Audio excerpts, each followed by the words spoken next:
Hello, everyone. This video will be a quick introduction and hopefully provide some guidance on how to write your Making Americans essay draft number 1.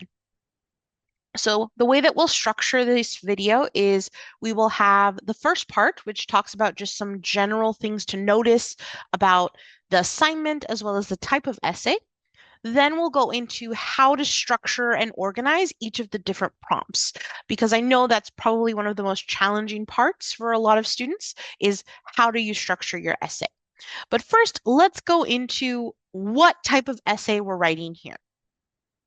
So the first thing you always want to do is look at some of the instructions to kind of give you an idea of what you're going to be writing. So for our essay, we know that it is, we have our due date, which Sunday by 11:59. It's worth 50 points. You should submit a file upload. These are the types of files that are acceptable. And then we also have an available date until. So even if you need a little extra time, you still have until this date to turn in your first draft. Then, if we scroll down a little bit, we see after completing our novel, you will write an academic essay incorporating your ideas and ideas from the book. Making Americans essay. Choose one of the following to write about for your essay. So as I said, we'll be going over each of these later on in the video, so I'm not going to spend too much time analyzing these, but basically you have 4 options, A, B, C, D. You just have to choose one of those to write about. Now, you don't want to choose more than one because that's way too many ideas in an essay. You only want to have one main focus here. So after you've chosen A, B, C, or D, then you have to think about the requirements. What should you write? So this essay should be 750 to 1,000 words. That is about 3 to 4 pages, double spaced. Don't make the mistake of thinking, oh, if I just press enter, as long as I have 3 to 4 pages, I've met the word count. No, it has to be 750 words to 1,000 words. So when you submit it to Canvas, it'll give you a word count. You can also check this on your Microsoft or Google Doc. It has a word count. Make sure you're paying attention to this part. The 3 to 4 pages is just to give you an idea of how much you should write, but the important part is the 750 to 1,000 words. Students have before written 3 to 4 pages, but it's not really 750 to 1,000 words. So just make sure that you check that because that's what I'm going to be checking. However, you are encouraged to write more if you want to, especially if you're really passionate about the topic. You also want this essay to be in MLA format. So this is one of our requirements. That's why we talked about it in class about how to make headers, how to do page numbers, how to make our sources look, etc. You also want to this essay support your ideas with information from the novel. That means quotes. That means information from the novel cited. So you want to make sure that you use specific information from Making Americans by Jessica Landers. You can use group notes, annotations, if we have any chapter summaries to help you write this essay. But you have to use at least 3 quotes and ideas from Making Americans to support or explain your topic sentences in each paragraph.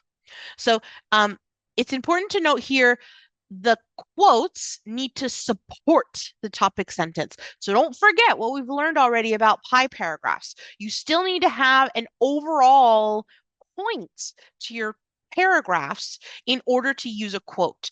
Don't start quotes with your paragraphs. You want to have a topic sentence first, then a quote sandwich, right? You have to have a reason you're using a quotation, and that's to support a topic sentence, which supports a thesis statement. So you should have at least 3 of those.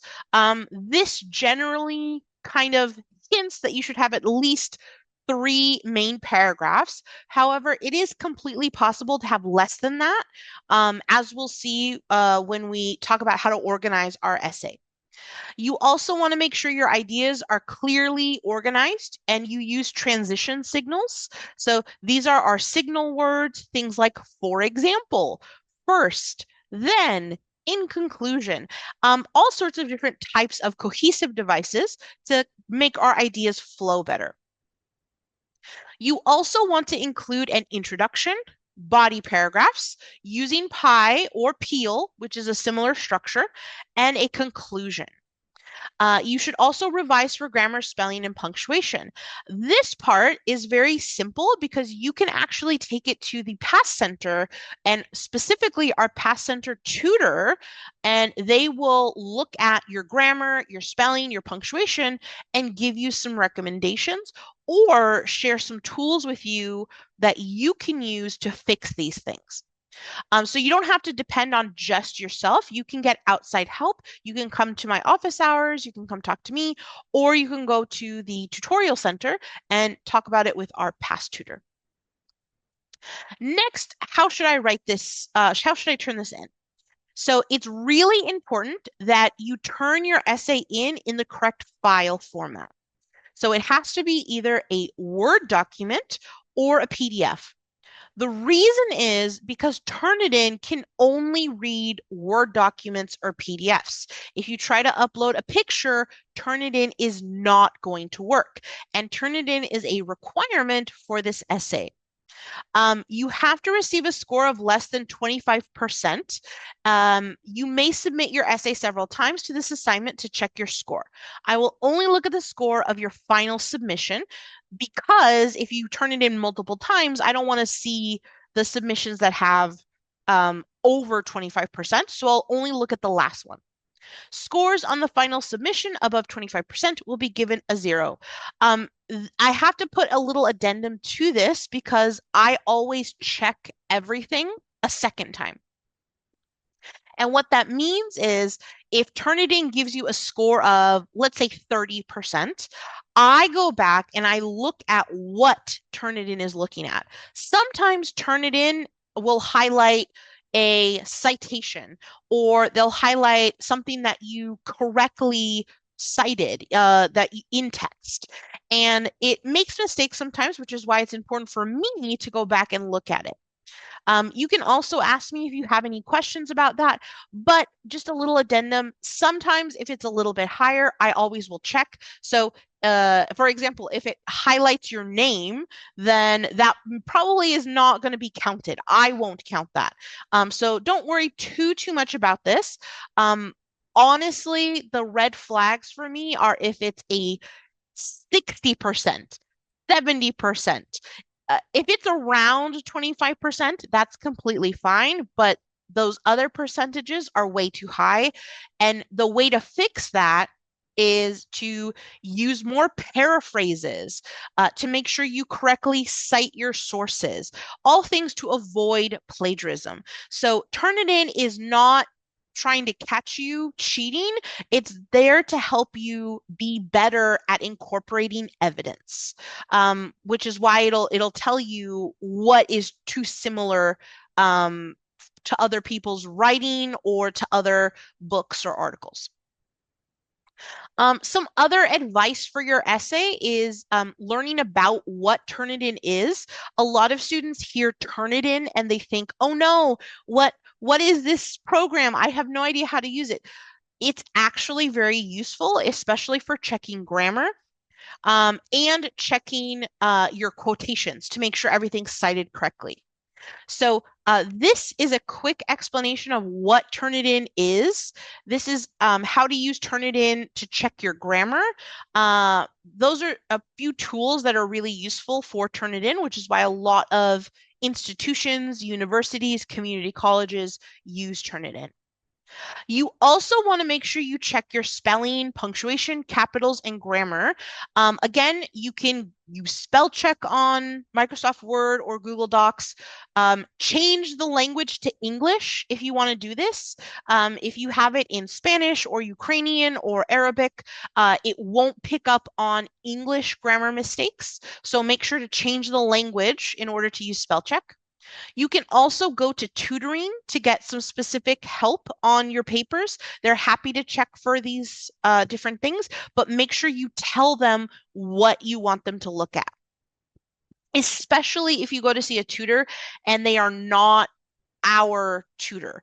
That's because a lot of times the tutors in the Pass Center are just general tutors. So if they're not in the class, like our embedded tutor, they don't really know what to look for specifically. That's why it's important to go and see our tutor, or make sure you tell the tutor what you want them to look at. Otherwise, they're just going to give you feedback on ideas or things that they think are interesting about your paper, etc., which isn't going to be as helpful for this paper. You also want to make sure you check the MLA rules to make sure you're using your quotes correctly.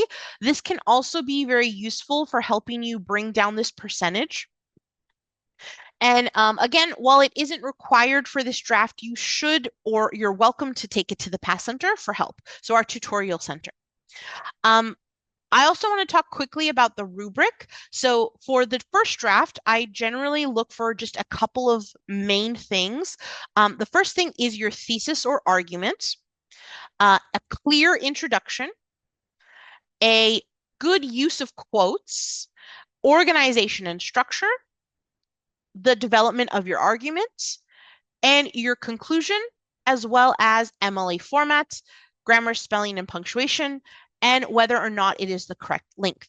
So I look at all of these different things to make sure that it is a well-written paper. So let's look at what a full score would be for each of these different areas.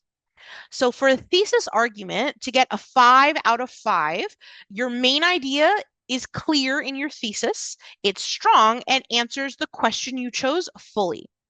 And you also show original thinking. It's not just something that's copy or pasted.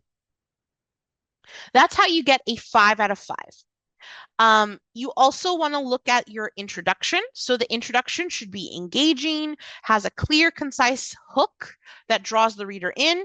You should introduce the topic with background information.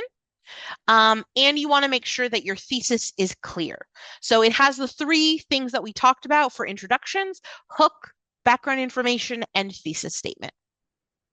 And then your use of quotes. So you get 5 points if you use at least 3 quotes from Making Americans and you explain them clearly to support your points. So remember, we want to have our quote sandwiches where you introduce your quote, you use a quote, and then you have an explanation of why you're using this quote.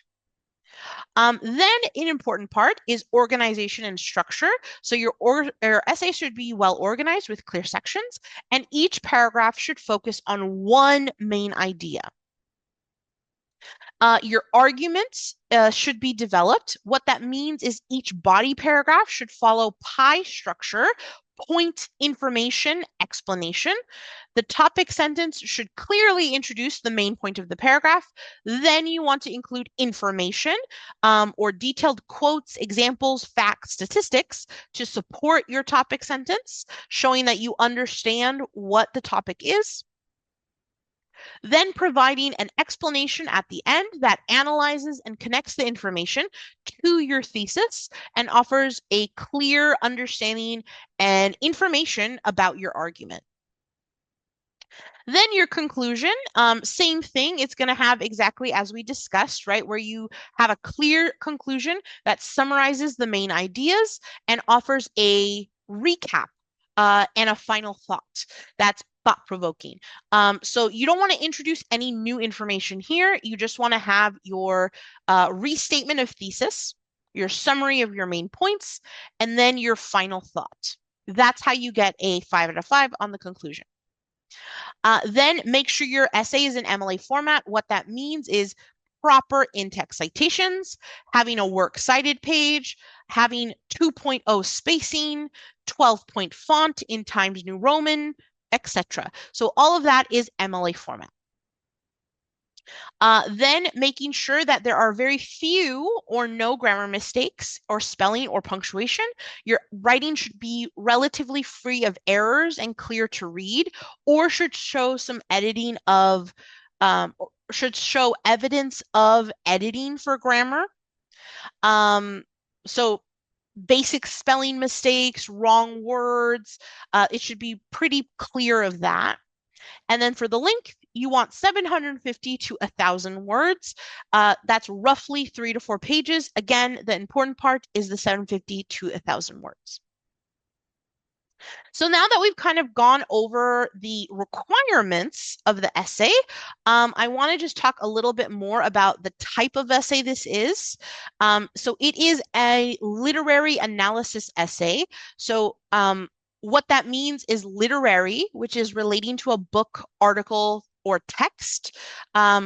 Obviously, our text is Making American, so that's the literary part. Then the analysis is studying or examining something in detail to understand more about it and form an opinion or judgment. So this is not just a summary essay. You're actually telling me something of your opinion relating to one of our prompts.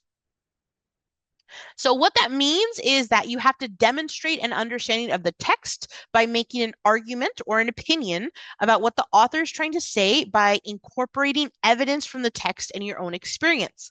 That means using quotes accurately to support your argument.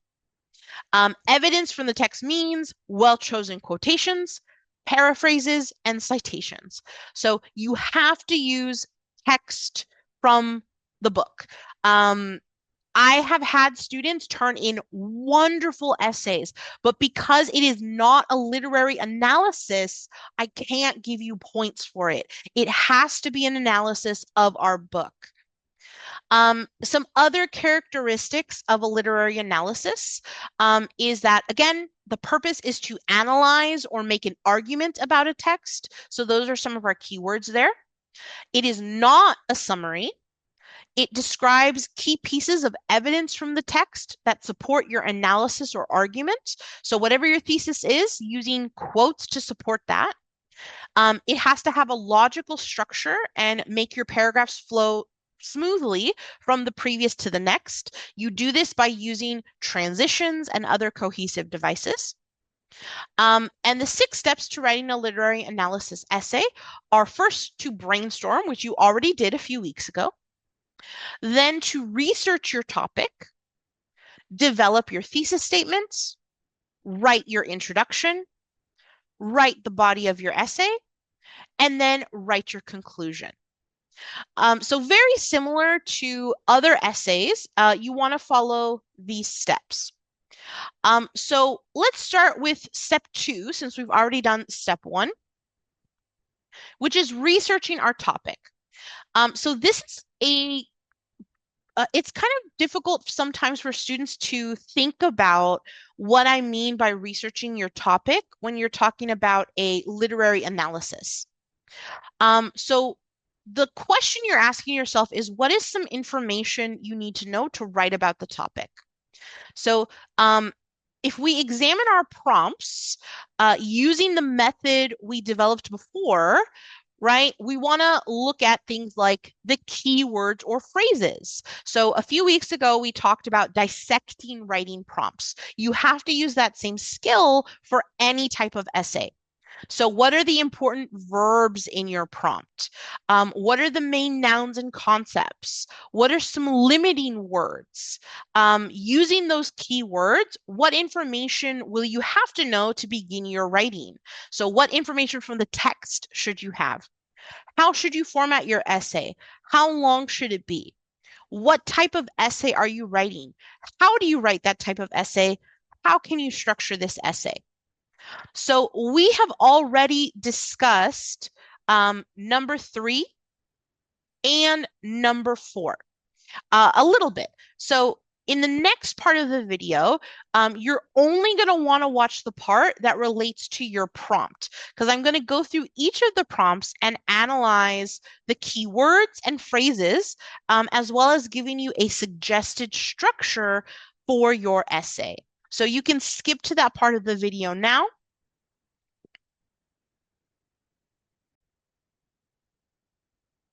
Okay, so this is the part of the video where I delve into the different prompts. So we're going to start off with prompt A. So if you are not writing about prompt A, you should skip to the part of the video that is relevant to your prompt. Okay, so if you're writing about prompt A, let's first go through this to make sure we look for our keywords that show us what we have to write about in our essay. So prompt A, how does the United States both welcome and exclude immigrants in education? So the reason this is bolded, this question here, is because that is your central question. Your thesis is answering this question very obviously. So if you want to know, am I writing a good thesis? Is my thesis bad or good? Ask yourself, is it answering this question? So then if we dive deeper into the prompt, we can see that it goes to Jessica Landers, Making Americans, explores what she calls the tension between welcome and exclusion in U.S. immigration and education policy. So nothing super important there yet that tells us what exactly we're writing about. However, in the next part, it says explain how immigrants have both been welcomed and excluded. So both welcomed and excluded through national or state policies and school practice. So that's the first thing I have to do. Then I have to identify and describe at least two specific policies, programs, or court cases from the book that were designed to welcome immigrants.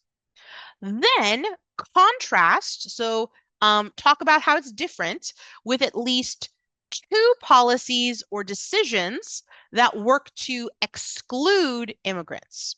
So I'm looking at both sides, right? I'm looking at identifying and describing two policies, programs, or court cases designed to welcome immigrants. And I'm also looking at two policies, decisions that exclude immigrants. So I have to look at both. And then finally, I have to apply my understanding to the present. So before this, I'm talking about just the past. Then I have to connect it to the present. So explain, so there's that word again, how modern education or immigration policies continue to welcome or exclude immigrants today. So you should choose one or the other to discuss in that final body paragraph, just to wrap up your explanation. And as always, in all of the prompts, you have to use at least 3 quotes or examples from the book to support your ideas. So these are the main things we're doing. We're explaining how immigrants have been both welcomed and excluded. Then, in order to add to our explanation, we have to have examples. Identify and describe 2 policies or court cases that were about welcoming immigrants. Then, 2 policies or court cases about excluding immigrants. Finally, we're taking all that historical analysis and we're applying it to the present day.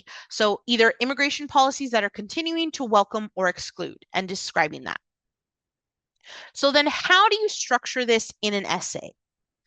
Well, the way that I would suggest describing this or structuring it, of course, you always start with your thesis, your introduction. And for this one, because it's a lot of history, we have a couple of different body paragraphs. So you might be thinking, oh my gosh, there's so many body paragraphs. This is just a suggestion. If you want to combine some of these ideas, that's completely okay. The most important thing is making sure that your prompt does all of the key words, the key verbs, explain, identify, contrast, apply. As long as your essay does those things, then you should be fine. So your first body paragraph would be, if you're following my suggestion, would be to talk about your examples from the book of policies that welcome immigrants. So you could talk about any of the different policies or court cases. You could talk about, for example, some of the policies that encouraged immigrants' education, right? So Nichols versus Lau, that was about welcoming immigrants because of educational policies, right? You could talk about other policies revolving around work or immigrant rights. Those are all positives, right? Things that welcome immigrants. You then could go into examples from the book of policies that exclude immigrants. So, again, since I'm thinking about that court case, we could think about one of the policies surrounding Chinese immigration. So we have the Chinese Exclusion Act, right? That was a law that was passed in the United States that specifically targeted Chinese immigrants. That would be an example of an exclusionary policy. So those are just some examples. Whatever chapter you like or whatever stands out to you, that's what you can write about. But I would have one paragraph about my examples of welcome, one paragraph about my example of exclude. Then in body paragraph number 3, I would talk about examples from today. So these two would be about the past. Then I would start to talk about the future or today, which, so my examples today that welcome immigrants. Then I would also talk about examples from today that exclude immigrants. So there's a lot of different policies, court cases that you can look at. If you need any suggestions on those, let me know. But I'm sure some of you already know either from the news or your own experiences about some of these different policies. However, I'm also happy to provide any suggestions. So then you have all these examples. So then the job of your last body paragraph would be to tie them together. So how do the policies of the past and today demonstrate a tension between welcome and exclusion for immigrants in the US? So this directly ties to our question, our main question for prompt A, and answers that question after giving all of these examples. And then, of course, at the very end, you have your conclusion paragraph here. So again, this is not the only way to structure this type of essay. This is just one example of a possible structure. So now let's talk about prompt B. So prompt B, what can we learn from immigrant education history that helps us understand today? So this again is our main question. So make sure that our thesis and our information all answers this central question. So let's look at some other keywords here. Throughout Making Americans, Lander shares important historical stories that have shaped immigrant education in the US. Then I see my first keyword, trace. So trace one historical event, law, or court case from the book that you did not know before. So if you knew all of these different court cases, that's totally fine. You can just choose one. But otherwise, I want you to choose something that was new, something you learned, either a historical event, a law, or court case. After you choose it and trace it, and so trace in this instant means to look at the history, you're then going to describe. So describe what happened in that event, law, or court case, including who was involved. So what happened, who was involved, and what the impact was. Then, after you've described kind of the basics of whatever you're choosing to talk about, you're then going to explain the lesson or message we can learn from that history. After you've explained that, then you want to apply that knowledge to the present. How does that event help us understand challenges in immigrant education today? Use at least 2 examples from the past and one modern day connection. So 2 examples from the past, one modern day connection. And of course, you have to have at least 3 quotes or paraphrases from the book. So we want to make sure when we're writing our essay that we do these things that are described in our keywords. So then your next question would be, how do I structure this essay? So again, these are just this is just an example of kind of how you can structure the essay. It's not the only one, but let's have a look. Okay, so this is my suggested structure for prompt B. So of course, you always have to have your thesis introduction up here. I always put thesis just because that's kind of the most important part. But remember, an introduction has 3 things: a hook, background information, and a thesis. Then you go into your first body paragraph. So with this prompt, I suggest first talking about what the historical story is that you didn't know from the book. So tell me what it is, give a brief explanation of what happened.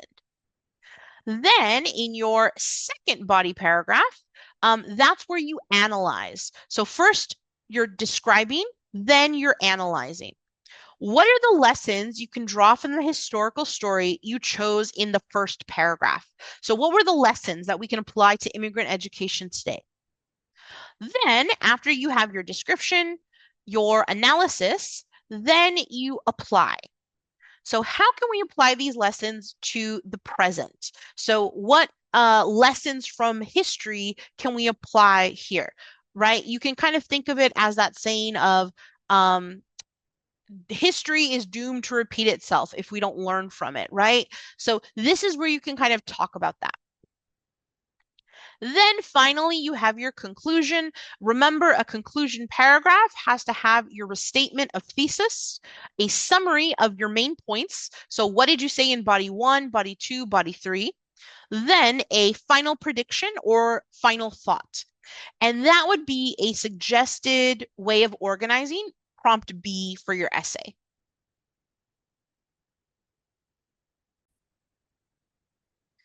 Okay, so now that we've examined prompt B, let's move on to prompt C. So prompt C, our main question is, what do immigrant students carry beyond academics and how can schools help? So your thesis and your whole essay should be answering this question here. So let's examine how we're going to do that by looking at the explanation, the prompt. So Lander writes, students at Las Americas carry with them much more than backpacks, page 36. So this is not in MLA format only because it's a prompt, so it's not an essay, so that's why it's not in MLA format. Just ignoring that. This reminds us that students often bring emotional, cultural, or personal burdens with them to school. In this essay, your essay, so here's your first keyword, explain what those extra things are. So what those extra things are. So the much more than backpacks. So your extra things are going to be your emotional, cultural, or personal burdens. So explain that. What does Landers mean when she says they carry all of that with them? Then describe how they affect students' learning. So how does having emotional baggage or cultural baggage or personal burdens with these students who have gone through a lot of different types of traumatic events or difficulties, how does that affect their learning now that they're in a whole new place, whole new country? So how does it affect their learning? Then, after you've explained and described, you want to identify examples from the book of what students are carrying. So again, it provides a little bit more example of what those extra things are, which are trauma, family responsibilities, cultural identity, etc. There's lots of different examples from the books in all of the kids that we read about. So you can just choose any one of those. So examples of the book. Then after that, you're describing at least two specific strategies or supports schools use to help students with these burdens. So, for example, if you talk about students carrying trauma, what's one of the strategies that Los Americas uses to help students with trauma who are refugees or coming from other countries? Um, then, after you have those two strategies, you're then going to explain why it's important for schools to support students beyond academic. Um, so not only are you giving those strategies, but you're also explaining why it's important for schools to care. Because what difference does it make? What is the difference between them using those strategies to address trauma, family responsibilities, all of those different extra things that students carry with them? How does that affect them? Does it affect their learning, their well-being? What? What difference does it make? And it's important to, again, use real examples from Las Americas, the one that we read about in the chapter, and other schools in the book. So I want you to use specific examples here. And again, as always, you support your writing with at least 3 quotes or examples. You always want to have those quotes. So then how do I structure all of this to make sure that I talk about each of these things? So this is my suggested structure for prompt C. You can use a different structure, but this is just what I suggest. You always start with your thesis, right? Your thesis is going to be your central idea of the text. Of course, your introduction has more than just the thesis. It also has a hook, background information, but I always start with the thesis because that's kind of your central idea. So in your first paragraph, you're going to talk about what the quote means. Give examples from the book of what are the extra things they're carrying. How does that affect their learning? Give those examples there. Then, after you've described and explained those extra things, you're going to identify those strategies. What are the strategies that Las Americas use to support immigrant students? So, how did Las Americas help students who had trauma or students who are struggling with cultural identity? What did the book say that the teachers did, that the school did? So, for example, if if students or families were struggling, did the school have a food drive? Did they have a clothing drive if people were living in poverty or weren't making a ton of money, so they needed a little extra help? What were some of those supports that it offered? Then, after you've described what the quote means, what are the burdens, then talked about the strategies Los Americas used to ease those burdens, then you're going into your application to the real world. What is the role of schools in supporting students beyond academics? What can schools learn from Las Americas? Example. So how can you apply this to other situations? All of our essay follows the same thing. You have your explanation, your analysis, and then your application to the real world. So that's the 3 sections your essay should have. And then finally, at the very end, you want to have a conclusion that includes a restatement of thesis, a summary of your key points from body paragraph number 1, number 2, and number 3, and then a final thought or concluding idea or thought-provoking thought. So in your conclusion. So that's my suggestion for prompt C. Okay, now that we've talked about A, B, and C, we move on to our final prompt analysis. So prompt D, what strengths do immigrant students bring and how do those strengths help their communities? So this is your central question. This is what your thesis is going to be answering. This is what your whole entire essay should be about, is describing those strengths and analyzing what those strengths help in students' communities. So let's dive deeper into our prompt to look for our keywords. In Making Americas, Lander tells the stories of 7 immigrant students who face challenges, but also show great strength. In this essay, choose 2 students from the book. So it can be Robert, it can be Trudy, it can be any of the students Landers writes about in her book. And identify their strengths. So identify here is one of our keywords. So you're identifying their strengths. Then you're describing how those strengths help them overcome challenges. So if they have a strength, for example, if they have a strength in caring about their community or being good at making connections or friends with people or being very concerned with justice or doing what's right or wrong, then how did that strength help them overcome the challenges they faced, either when they came to the United States or back in their home country?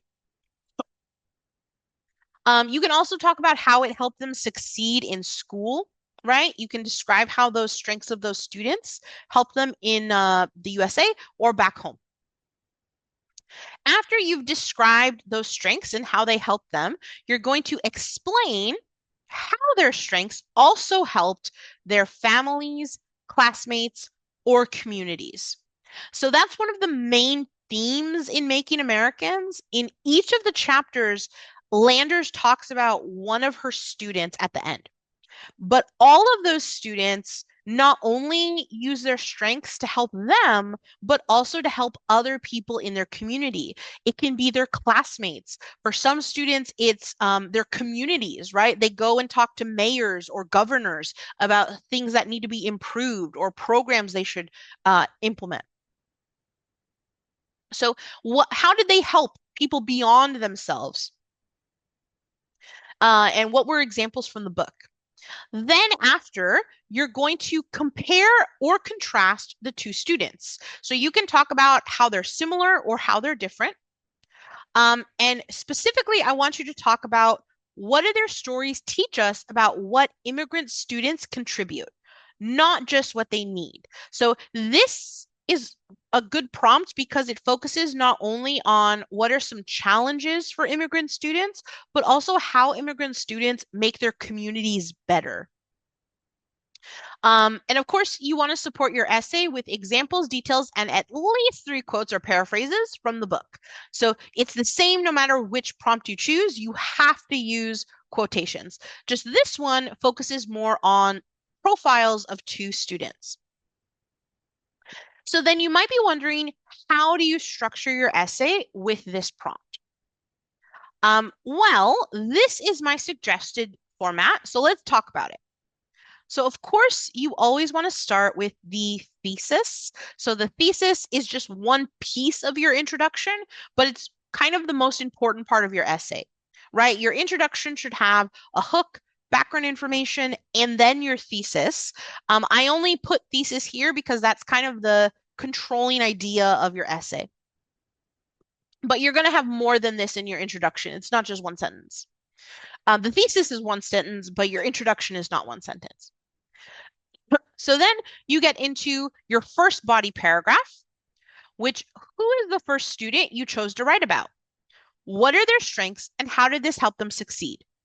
How did these strengths allow them to help their communities? So your first body paragraph, you're just giving the whole profile of one of the students you chose to talk about. Then body number 2, who is your second student you chose to write about? What are their strengths and how did this help them succeed? How did these strengths allow them to help their communities? So from the book, who is your second person that you're describing? And what are their strengths and challenges? And how they help the communities. Then your final body paragraph, you're comparing and contrasting both students' strengths and role in their communities. So how are they similar? How are they different? What does this tell us about the potential of students in challenging situations and the importance of supporting students like them?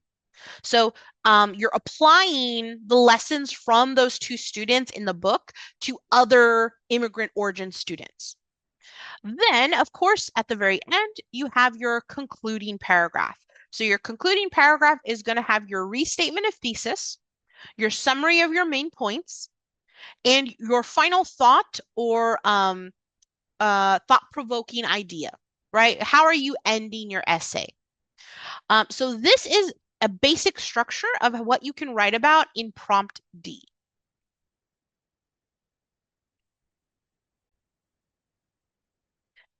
Hey everyone. Okay, so the way that I'm going to end this video is I just have one last thing that I want to talk about.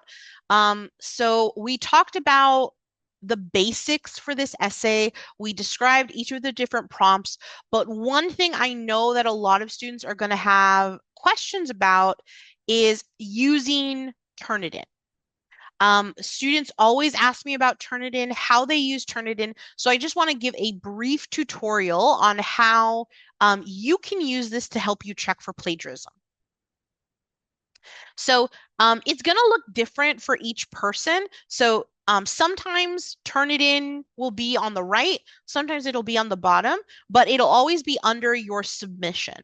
So for me, I submitted an essay. So the way that I find my Turnitin score is I go to submission details.